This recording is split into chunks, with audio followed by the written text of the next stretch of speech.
Hi guys, welcome to Dunnee'S Diary. Welcome back to my channel. Ekabo, bonjour, aloha. Okay, I stopped.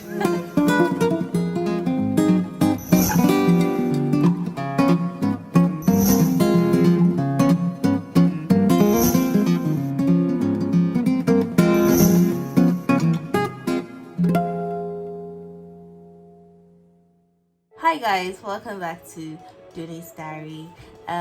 So from the title, we already know what we're talking about. My express entry journey, mine, or my experience, what I went through, everything. Okay, so first of all, I'm sure you guys who are very observant would have noticed that I have like a red eye here. I got it from the bedroom. I don't know, I think while I was having my bath, water entered and it hasn't seemed to clear up. I'm like, I'm not gonna let this red eye stop me from making my video. So guys, just ignore the fact that there's a red eye. So the first thing I'm going to say is, as a disclaimer to anyone watching this, is that if you are not ready to relocate, please do not relocate if you have not, mentally agreed with yourself that this is the step I want to take. If the Holy Spirit hasn't confirmed it in you, do not, like, this is what I tell one that asks me what were the steps I did. I always tie in God. Everything is possible through Christ in us. And I know that you guys are not foreign to the fact that I bring God in everything I do. If you know me, you know I always include God in everything I do. Not that I'm the most righteous, not that I am a saint, just that I acknowledge Him for steps that I have, taken in my life, and achievements that I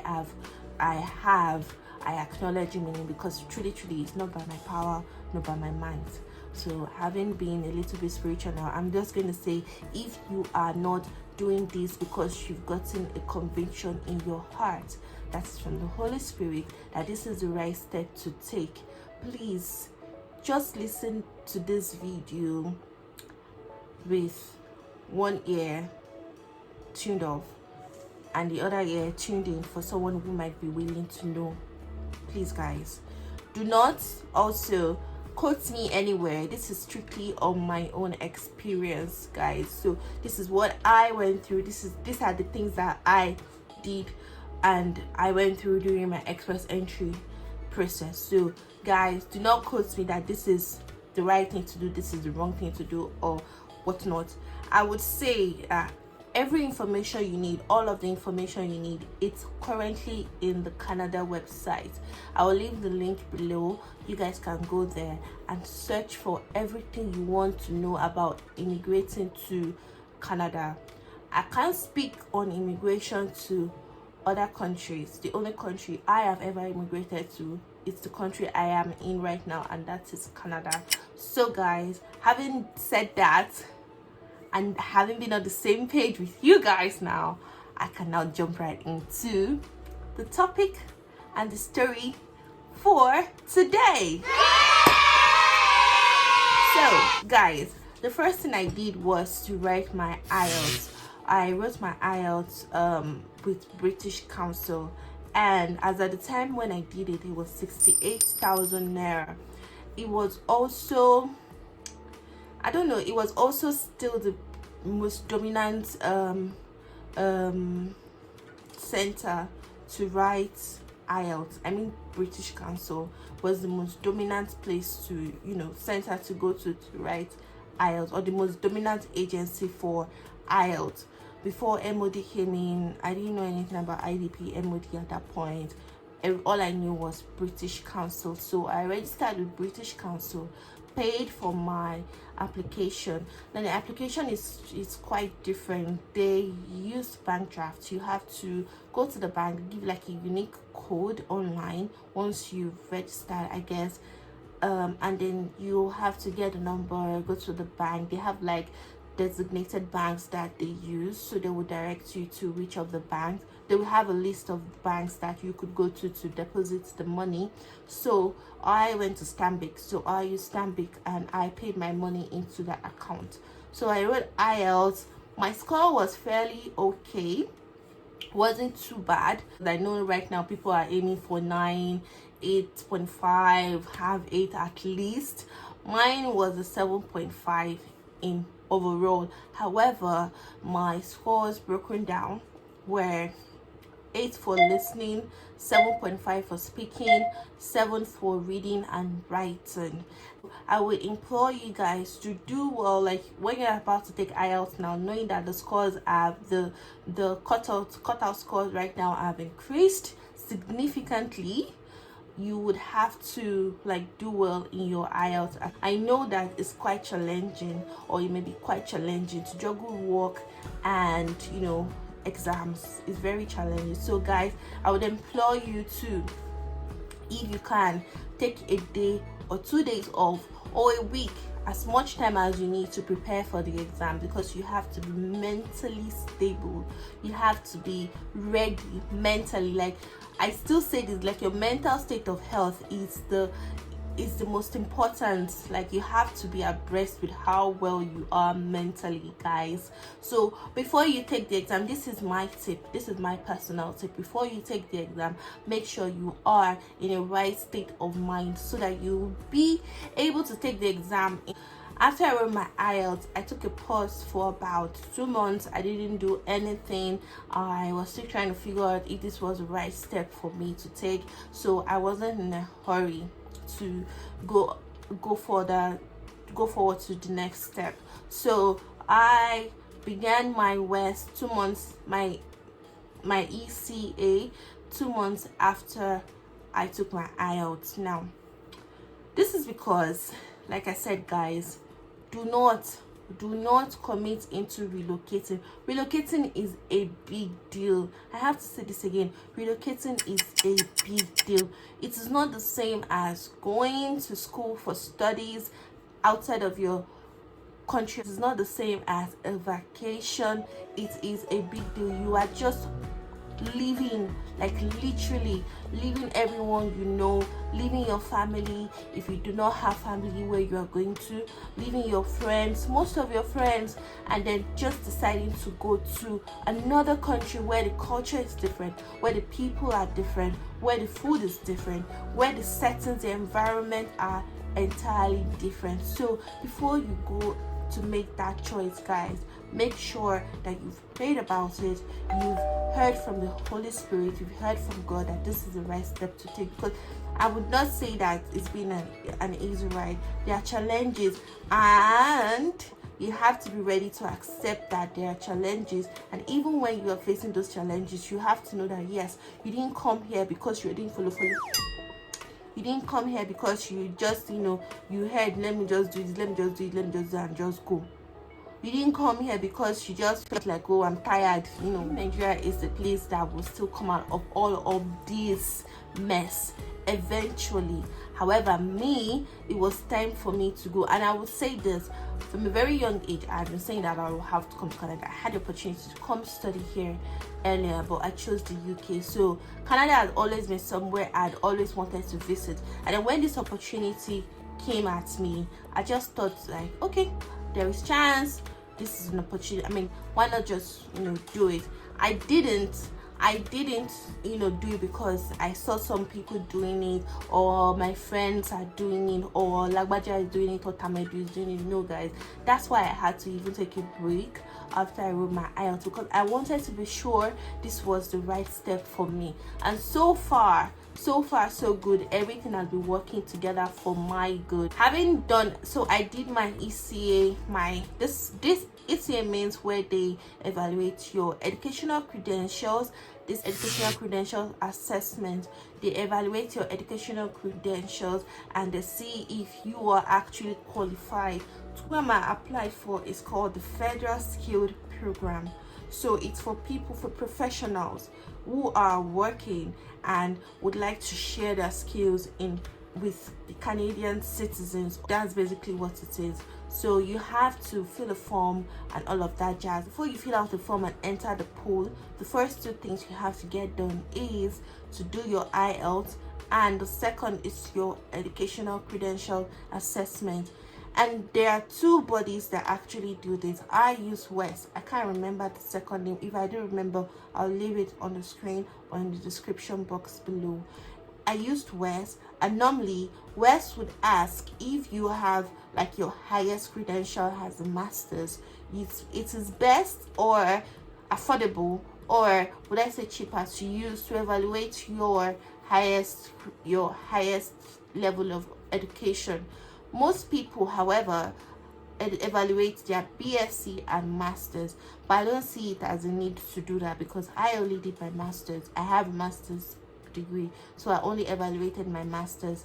But now I know that WES has made it compulsory for people from certain countries, maybe from some West African countries, Nigeria included, to also evaluate their bachelor's and their school leaving certificate, which is called WAEC. It only applies for people that do not have the master's degree or PhD degree, so you have to evaluate those things.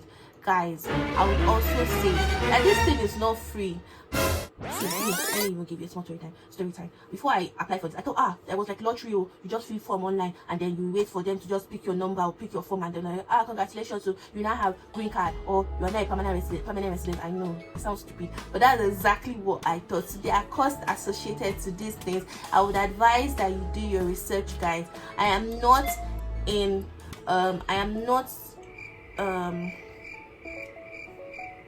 going to advise that you should be reliant on agencies, because trust me, they will try to take advantage of you. Guys, do your research yourself. Nothing pays better than knowing things yourself, and I wouldn't advise that you pay a large sum of money to some agency that will help you do the application of that. But I still understand that most people do not have the time like to juggle both that and work, and I understand how demanding work can be, especially in Nigeria. But I would strongly advise that you do your application from start to finish yourself. And there are groups that you can check online. There's a Nairaland forum that you can check. So I advise, guys, that you try to do this thing yourself, everything yourself, at least so that you can have like a personalized story to it, as well as a very large wealth of information around it, and no one can actually take advantage of you.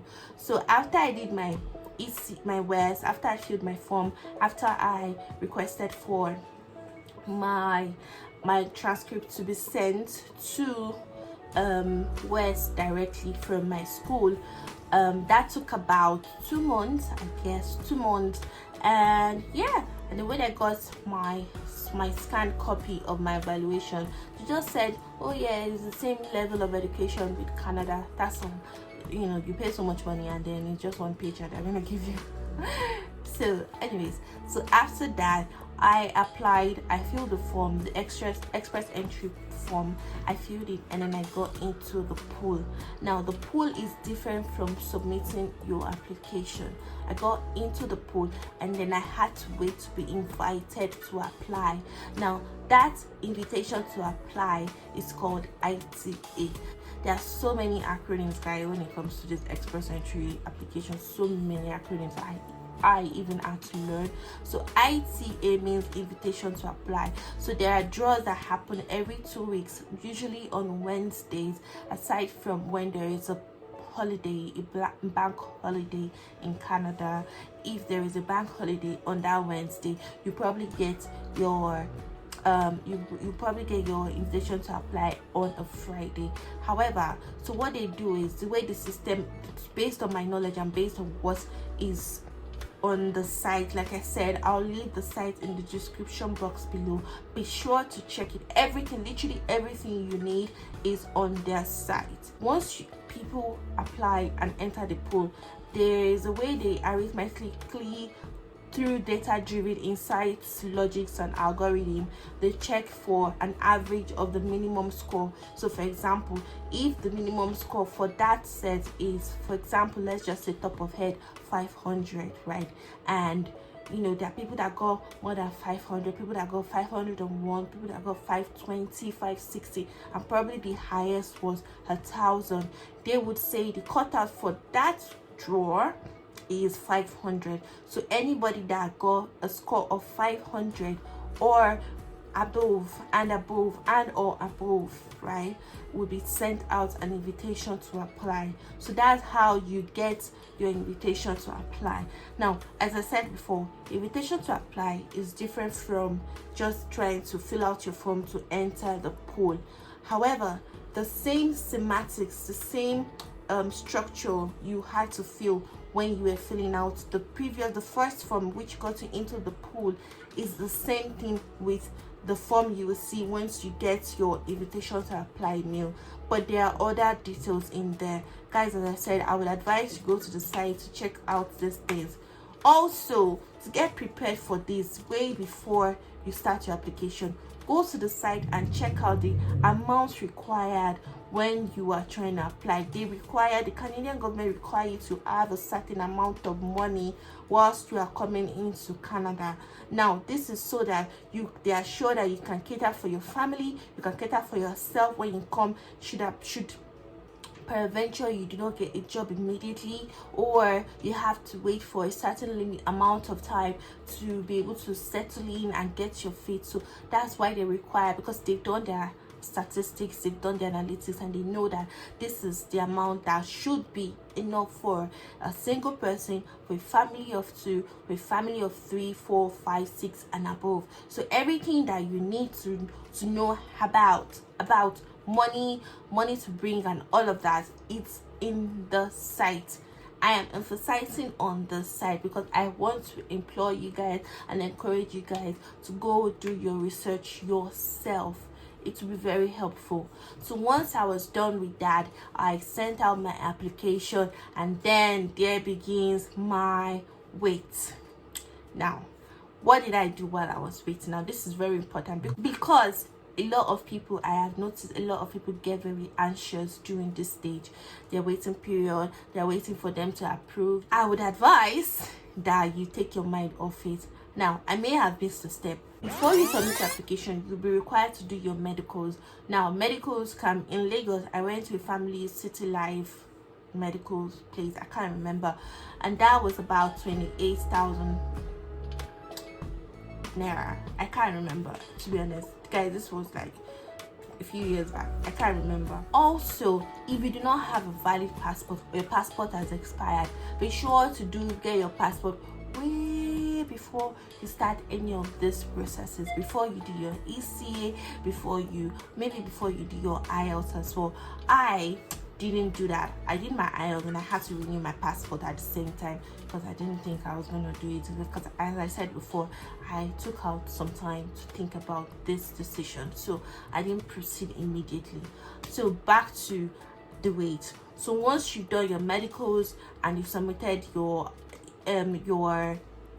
application, finally you're gonna have to pay a fee, guys. It is not free. This thing is not free, okay? Don't be like me that thought that it was lottery that we entered. This is not a lottery game. This is definitely not a lottery, and they require some sort of commitment from you, hence why you need to pay money. Nothing in this life that is good comes free or easily. Word.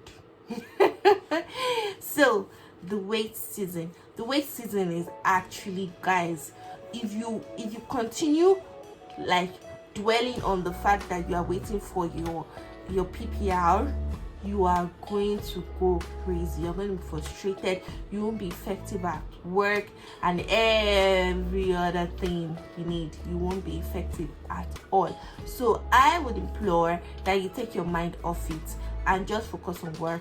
And when they respond to you, they would respond to you. They surely do respond to you. My application period, when I was applying, they made some changes to improve the user experience. So they put a bar to show you the progress, how far your application has gone, and how close it is to your deadline or to your date of approval, right? After you submit your application, in like about a month or two, you get called to do your biometrics. Now you go to a VFS center, usually on the island, where you can apply for UK visa, South Africa visa, and also Canadian visa to go do your biometrics.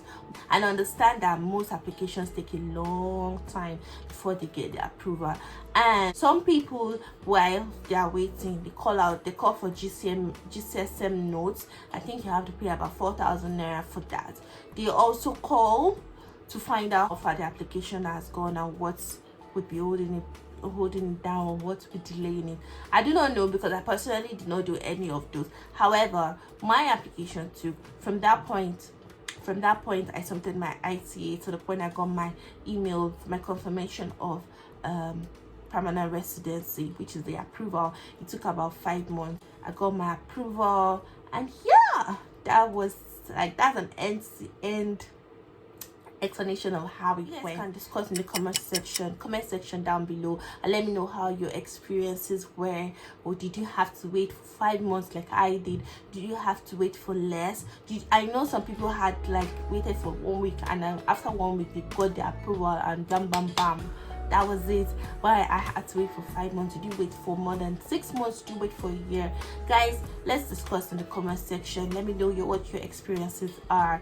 On that note, I will leave you guys with this last note. Guys, I'm saying this again: if you are not ready to move, if you feel relocation is not for you, know someone who might benefit from hearing this video or this message, please feel free to share to the people or to the person, so that they can use this to get inspired. You have to take the right step first of all before you can